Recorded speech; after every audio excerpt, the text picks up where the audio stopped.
Pager സ്ഫോടനത്തിന് തൊട്ടുപിന്നാലെ വാക്കിട്ടോക്കിയും റേഡിയോയും അടക്കം പൊട്ടിത്തെറികൾ തുടരുന്ന ലബനന് തീമഴയായിക്കൊണ്ട് ഇസ്രായേലിൻ്റെ പുതിയ പ്രഖ്യാപനം എത്തിയിരിക്കുന്നു.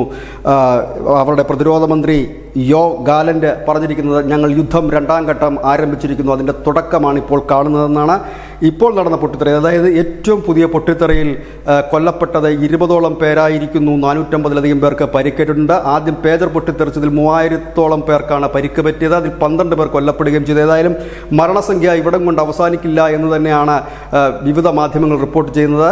കാരണം ആശുപത്രികൾ സീരിയസ് ആയി കഴിയുന്ന അനവധി പേരുണ്ട്. ഈ ഒരു സാഹചര്യത്തിലാണ് ഇപ്പോൾ ഇസ്രായേലിൻ്റെ പുതിയ പ്രഖ്യാപനത്തെ, ഇസ്രായേൽ പ്രതിരോധ മന്ത്രി യോവ് ഗാലന്റിൻ്റെ പുതിയ പ്രഖ്യാപനത്തെ എല്ലാവരും ഭീതിയോടെ കാണുന്നത്. News desk news India Malayalam.